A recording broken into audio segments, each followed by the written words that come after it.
What's going on, everybody? Welcome to Command and Console. My name is Jason. Today my Gamecube collection has grown. I'm covering my eye at the moment because the sun in here is redonkulous, so yeah, ignore that, but let's get on to the first game. So the first game is Fantastic Four.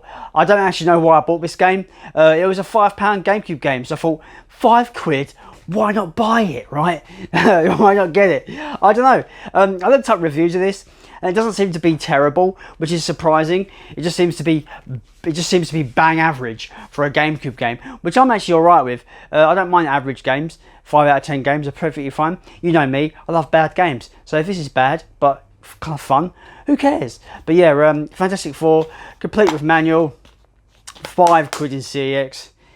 Yeah, I'm surprised I'm finding Gamecube games for £5 that are not sports titles. So yeah, I thought I'd pick this one up. That's Fantastic Four.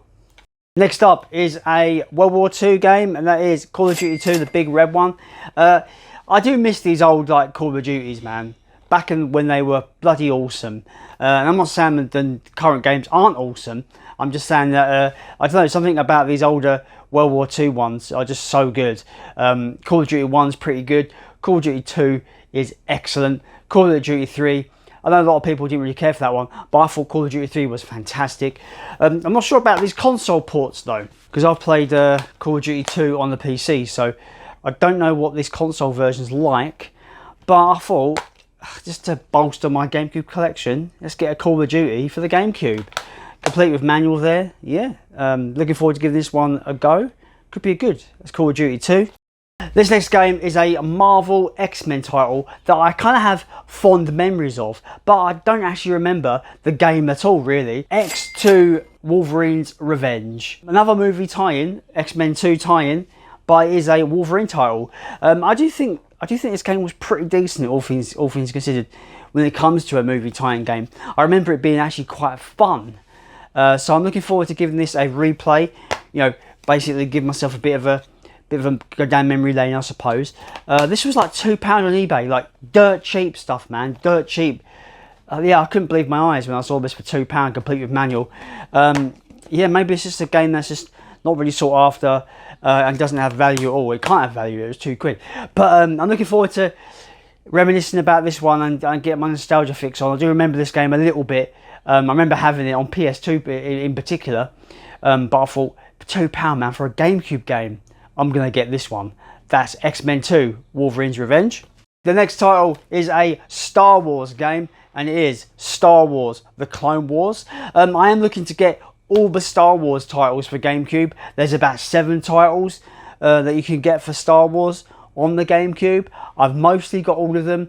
I think the last 2 that I'm looking for at the moment now are the 2 Lego titles, which always typically happen to be the most expensive ones, but it's always the last ones you've got to find that tend to be the more expensive ones, right? But this one, I keep forgetting this game exists. I see that cover all the time, like when I look up Star Wars games on the internet, right? But I've never ever played it. Based on the back screenshots, it looks like Battlefront, but it's focused on vehicles. Let me know if I'm right in that kind of like guesstimate, I suppose. It could be fun. I love Star Wars. I used to love Star Wars. Not really big into Star Wars these days, especially with the Disney trilogy being shit. Anyway, the Star Wars Clone Wars, could be fun. Again, it was complete with manual. These weren't expensive either. I think this was £8. £8 in CEX. So yeah, added it to the Star Wars collection for Gamecube. That is Star Wars, The Clone Wars. One Star Wars game no one ever talks about when it concerns great Star Wars titles. Well, people do talk about it, but it doesn't get talked about enough, in my opinion. And that is Star Wars Jedi Outcast, Jedi Knight 2. This game is so much fun. You can jump between first person, you know, old school shooting, boomer shooter style, to like third person lightsaber combat. It's really fun. It's really exceptional in its level design. Like that first level in this game, it took me ages to beat because back in the day there was no guides to find where to go, and that first level is kind of almost like a maze. It's so good. When level design was cool, guys, you know, when it was like there was secrets to find, you know, you had to kind of like try and remember where you were going. You had to look at the map a lot of the time. Yeah, this game is fantastic. One of the I want to say forgotten Star Wars games, but it's not really forgotten. People remember it. But I mean, when you're talking about Star Wars games, no one talks about this like they do Knights of the Old Republic, for example, or The Force Unleashed. This should be in the conversation for one of the best Star Wars games ever. That's Star Wars Jedi Outcast Jedi Knight 2. That title is way too long, guys. Why did you write the title like that? It's too long.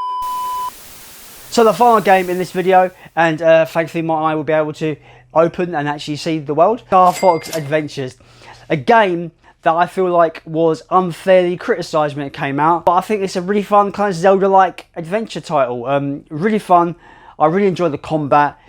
The world is awesome, and yeah, I think it's cool. Obviously, we're missing more of the identity of Star Fox. There's not too much of the ship control in this, but I think as just a general, just like on foot adventure, I think it's really fun.